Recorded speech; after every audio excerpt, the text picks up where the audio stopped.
Olá!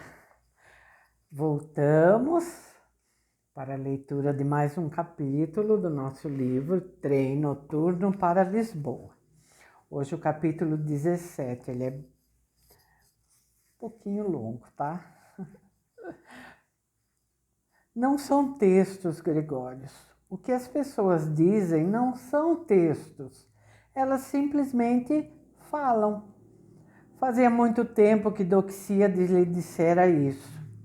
Queixara-se a ele que as pessoas frequentemente falavam de uma maneira tão desconexa e contraditória que esqueciam rapidamente o que diziam. O grego achou aquilo comovente.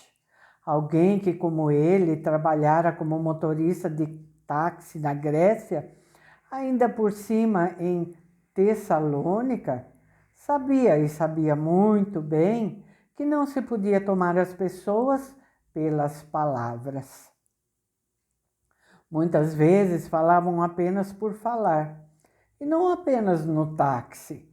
Tomá-las pela palavra era algo que só podia preocupar mesmo um filólogo. Ainda por cima, um filólogo das línguas clássicas, que passava o dia inteiro lidando com palavras inequívocas e contextos para os quais existiam milhares de comentários. E já que não se podia tomar as pessoas pela palavra, o que então fazer com as suas palavras? Retrucara Gregórios. O grego soltara uma sonora gargalhada. Tomá-las como motivo para você próprio também falar, para que a conversa sempre continue. E agora o irlandês dissera algo muito semelhante na carta de Prado para a sua irmãzinha, mas não se referira aos passageiros dos táxis gregos, e sim aos professores do All Souls College de Oxford. Dissera aquilo para um homem que tinha tanto nojo das palavras gastas que desejava recriar a língua portuguesa. Chovia cântaros havia 2 dias. Era como se uma cortina mágica separasse Gregórios do mundo exterior. Ele não estava em Berna, mas estava lá ao mesmo tempo.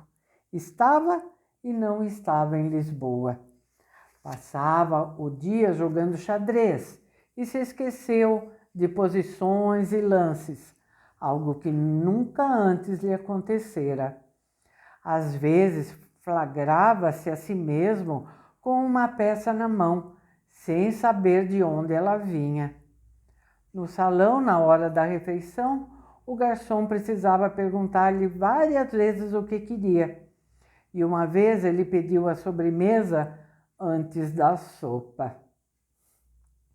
No segundo dia ligou para sua vizinha em Berna e lhe pediu para esvaziar a sua caixa do correio, informando se a chave estava debaixo do capacho. Ela se perguntou se ele queria que lhe mandasse a correspondência. Sim, disse ele. Depois tornou a ligar e disse não. Ao folhear seu bloco de anotações, encontrou o número que a portuguesa escrevera em sua testa.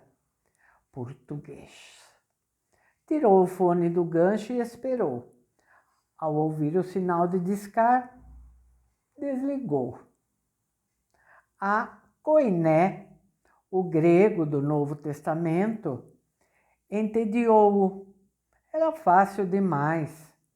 Só o outro lado, em português, da edição que Coutinho lhe dera, tinha interesse para ele. Ligou para várias livrarias e perguntou se tinham Ésquilo e Horácio, ou então Heródoto e Tácito. Compreendiam-no mal, e quando finalmente conseguiu, não foi buscar os livros encomendados por causa da chuva. Nas páginas amarelas, procurou cursos de idiomas onde pudesse aprender português. Ligou para Mariana Essa para relatar sua visita a João, mas ela estava com pressa e mal escutava. Silveira estava em Biarritz. O tempo parou, o mundo parou, isso tudo porque a sua vontade estava parada como nunca antes estivera. Às vezes ficava junto da janela com o olhar vazio e repassava mentalmente o que os outros, Coutinho, Adriana, João Essa, Melody, haviam dito sobre Amadeu.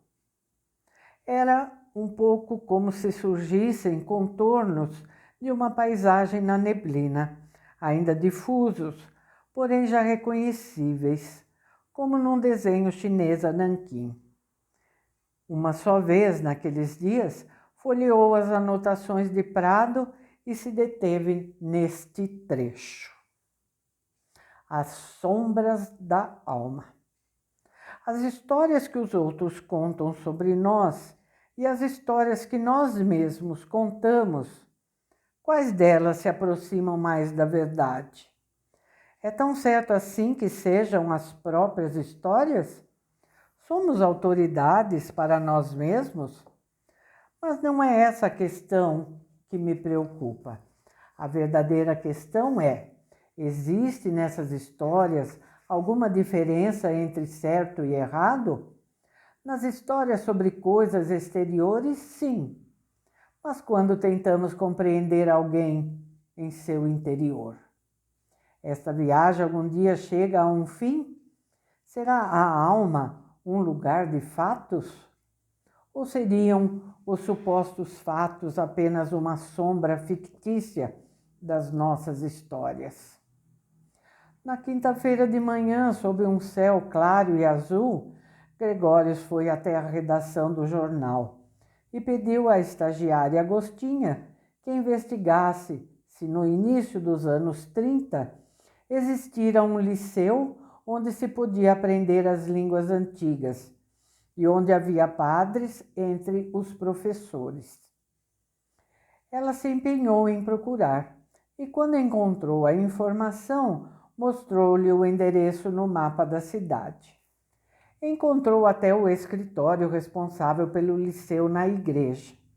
Ligou para lá e perguntou por um padre Bartolomeu, que ensinara naquele liceu por volta de 1935.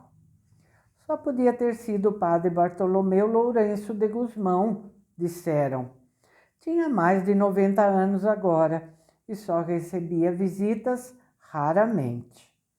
Qual era o assunto? Amadeu Inácio de Almeida Prado?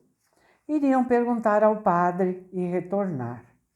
A ligação veio em poucos minutos. O padre estava disposto a conversar com alguém que, depois de tanto tempo, se interessava por Prado. Esperava a visita para o fim da tarde. Gregórios foi até o antigo liceu, onde o aluno Prado discutira com o padre Bartolomeu sobre o veto intransigente de Santo Agostinho à mentira, sem que o padre jamais perdesse a sua suavidade. Ficava na parte leste, já fora da cidade, e era cercado por árvores antigas e altas. O prédio, com seus muros amarelos esmaecidos, podia ser um antigo hotel do século XIX. Só faltavam as sacadas e a torre estreita com o sino tampouco combinavam. Estava deteriorado, a pintura estava descascando, o vidro das janelas estava sujo e quebrado, faltavam telhas, a calha estava enferrujada e quebrada.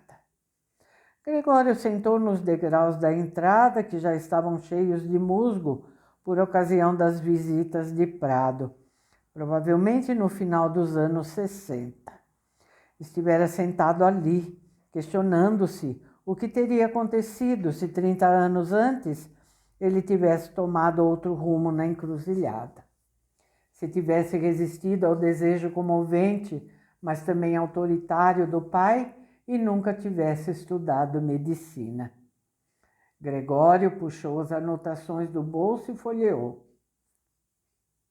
Desejo patético, de sonhos, de voltar outra vez àquele ponto da minha vida e tomar um rumo bem diferente, do que aquele que fez de mim o que sou agora. Sentar de novo no musgo quente e ter o boné nas mãos. É o desejo insensato de viajar de volta para o tempo que deixei para trás, levando a mim mesmo, marcado pela vivência nesta viagem. Do outro lado havia a cerca apodrecida que cercava o pátio e sobre a qual o pior aluno da turma lançara seu boné no lago depois do exame final, 67 anos atrás. O lago já estava seco, sobrara apenas uma depressão revestida de um tapete de era.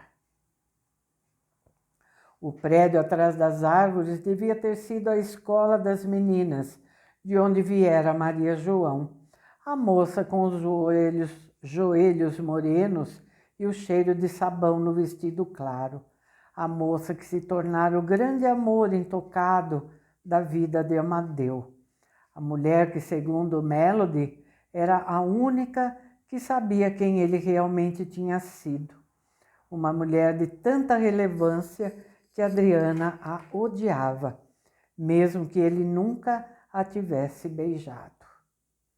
Gregório cerrou os olhos. Viu-se em Kirchensfeld, na esquina de onde lançara um último olhar para o ginásio depois de ter fugido. Mais uma vez teve a sensação que o invadira há 10 dias com uma força inesperada e lhe revelara como amava aquele prédio e tudo o que ele significava para ele, e o quanto sentiria a sua falta. A sensação era igual, mas era diferente, porque não era mais a mesma.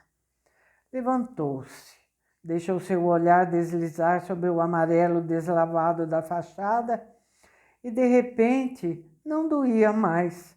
A dor deu lugar a uma sensação fluente de curiosidade. E ele abriu a porta que estava apenas encostada e as dobradiças enferrujadas gemeram como num filme de horror. Um cheiro de umidade e mofo o recebeu. Depois de poucos passos, ele quase escorregou, porque o piso de pedra desigual estava coberto por uma camada de poeira úmida e de musgo apodrecido. Lentamente, segurando o corrimão, ele subiu os largos degraus. Os 2 lados da porta para o andar de cima estavam cobertos por tantas teias de aranha que houve um ruído surdo quando ele os abriu. Ele se assustou quando os morcegos amedrontados saíram voando pelo corredor. Depois voltou um silêncio como ele nunca percebeu. Um silêncio de muitas décadas mudas. Foi fácil encontrar a porta para a diretoria. Era toda entalhada. Ela também abriu com dificuldade. Só cedeu depois de vários empurrões. Ele adentrou um cômodo em que parecia existir apenas uma coisa: uma imensa mesa negra com pés arqueados e entalhados. Todos os outros móveis, as prateleiras vazias empoeiradas, uma mesinha, uma poltrona espartana, não pareciam reais. Gregório limpou o assento da cadeira e se sentou à mesa. Senhor Cortês era o nome do diretor, o homem com o passo lento e a expressão severa. Gregório levantara a poeira e as partículas dançavam nos raios do sol. O tempo parado e mudo deu-lhe a impressão de ser um invasor, e durante um longo momento ele se esqueceu de respirar. Em seguida, venceu a curiosidade. Ele abriu as gavetas da mesa, uma após a outra. Um pedaço de barbante, restos mofados de um lápis apontado, um selo ondulado do ano de 1969, cheiro de porão. E por fim, na última gaveta, uma Bíblia em hebraico, grossa e pesada, encadernada em linho, gasta e com bolhas de umidade na capa. em letras douradas, a inscrição Bíblia Hebraica, que ganhara sombras negras. Gregórios ficou perplexo. Conforme Agostinho descobrira, o liceu não pertencia à igreja. O Marquês de Pombal expulsara os jesuítas de Portugal em meados do século XVIII, e algo parecido tornara a acontecer no início do século XX. No final da década de 1940, ordens como a dos maristas haviam fundado escolas próprias, mas isso acontecera depois do tempo de escola de Prado. Até então existiram só liceus públicos, que ocasionalmente empregavam padres no ensino de línguas antigas. Por que então aquela Bíblia? E por que na gaveta do reitor? Um simples descuido, uma coincidência sem importância? Um protesto invisível e mudo contra aqueles que haviam fechado a escola? Um esquecimento subversivo contra a ditadura da qual os seus cúmplices não se aperceberam? Gregórios leu. Cuidadosamente folheou as páginas onduladas de papel grosso, úmidas e podres. Os raios do sol migraram. Ele abotoou o sobretudo, pôs a gola para cima e escondeu as mãos nas mangas. Depois de algum tempo, pôs na boca um cigarro do maço que comprara na segunda-feira. De vez em quando sentia vontade de tossir. Do lado de fora, alguma coisa passou correndo, provavelmente um rato. Leu o livro de Jó, o coração em disparada. Elifaz de Temã, Bildade de Shua, Isofar de Naama, Isfarrã. Como era mesmo o nome da família onde ele ia servir como preceptor? Na livraria Franke, ele encontrara, naquela época, um livro ilustrado de Isfarrã, das mesquitas, das praças, das montanhas ocultas por tempestades de areia. Não tinha tido dinheiro para comprá-lo e por isso ia todos os dias à livraria Franke para folhear o volume. Depois que o seu sonho da areia em brasa, que lhe traria a cegueira, o obrigara a cancelar a sua candidatura, passara meses sem ir à livraria Franke. Quando finalmente voltou, o volume desaparecera. As letras hebraicas perderam a nitidez. Gregórios passou a mão no rosto molhado, limpou as lentes e continuou lendo. Alguma coisa lhe restara de Isfarrã, a cidade da cegueira. Desde sempre lera a Bíblia como um livro poético, como poesia, música, em meio ao azul marinho e dourado das mesquitas. Tenho a sensação de que o Senhor não leva o texto a sério, dissera Ruth Gutschi e David Lerman assentira. Aquilo realmente só acontecera um mês atrás? Pode haver uma seriedade mais séria do que a seriedade poética? Foi o que retrucara. Ruth olhara para o chão. Ela gostava dele. Não como Florence, a aluna da primeira fila. Ela jamais tiraria os seus óculos, mas gostava dele. E agora estava dividida entre essa inclinação e a decepção. Talvez até o horror com a dessacralização da palavra de Deus por lê-la como um longo poema e escutá-la como uma sequência de sonatas orientais. O sol desaparecera da sala do senhor Cortês e Gregório sentiu frio. O abandono daquele cômodo fizera tudo parecer totalmente fora do espaço durante algumas horas. Ele estivera sentado em meio àquele vácuo em que havia apenas as letras hebraicas, runas de um sonho tímido. Levantou-se e foi até o corredor. subindo os degraus até as salas de aula. Estas estavam mergulhadas em poeira e silêncio. Diferenciavam-se apenas pelos sinais de deteriorização. Numa delas havia manchas enormes de umidade no teto. Na outra, a pia estava torta porque um parafuso enferrujado se partira. Na terceira havia uma luminária de vidro em cacos no chão. A lâmpada pendia do teto num fio. Gregório acionou o interruptor. Nada, nem aqui, nem nas outras salas. Num dos cantos havia uma bola de futebol vazia. Os cacos de uma vidraça quebrada brilhavam ao sol do meio-dia. Com tudo aquilo, esqueceu-se de jogar bola.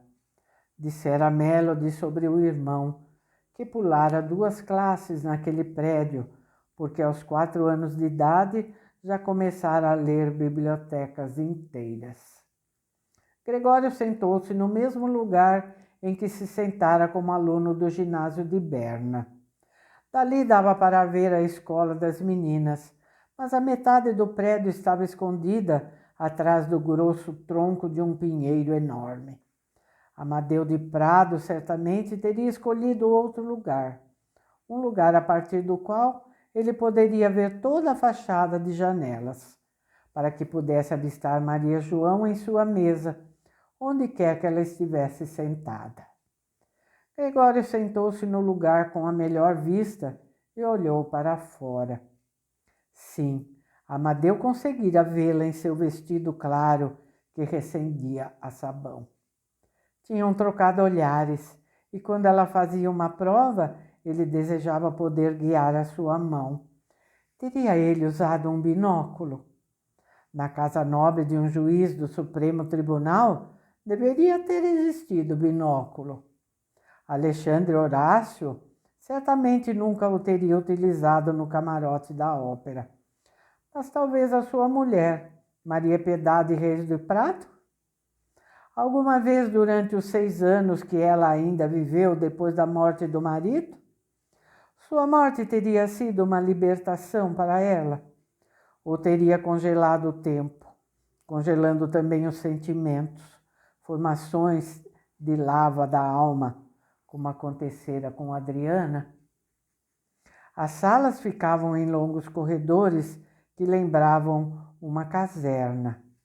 Gregório percorreu uma após a outra. Uma vez tropeçou num rato morto. Depois disso parou, trêmulo, limpando as mãos no sobretudo, apesar de nem ter tocado no animal. De volta ao andar térreo, abriu uma porta alta, sem adornos. Era o antigo refeitório dos alunos. Havia uma passagem para a velha cozinha, revestida de azulejos, da qual apenas haviam sobrado os canos enferrujados na parede. Tinham deixado as longas mesas. Teria existido um auditório? Ele o encontrou do outro lado do prédio. Bancos presos no chão, uma janela colorida com 2 buracos. Na frente, uma mesa com lâmpada sobre um estrado. Um banco separado, provavelmente para a direção escolar. O silêncio de uma igreja. Não, simplesmente o silêncio que importava. Um silêncio que não poderia acabar com qualquer palavra. Um silêncio que transformava palavras em esculturas, monumentos do elogio, da advertência ou da sentença destruidora. Gregório voltou à sala do reitor. Indeciso, segurou a Bíblia hebraica na mão. Levou-a debaixo do braço e já estava a caminho da saída quando voltou. Revestiu a gaveta úmida com o seu pullover e recolocou o livro dentro dela. Em seguida, pôs-se a caminho para o encontro com o padre Bartolomeu Lourenço de Gusmão, que morava num lar da igreja do outro lado da cidade, em Belém. É isso, tá bom? Foi mais um capítulo, né? Mais algumas experiências, algumas vivências importantes para ele. Muito bem. O próximo capítulo é o capítulo 18. Eu estive olhando aqui, ele é bem longo, eu vou ter que dividir esse capítulo em dois. Falei que não ia dividir nenhum, mas esse é muito longo, vai dar mais de 1 hora se eu for ler ele todo. Então eu vou dividir, tá? Então eu vou ler uma parte amanhã e a outra parte fica para segunda-feira. Tá bom? Então tá. Tchauzinho, pessoal.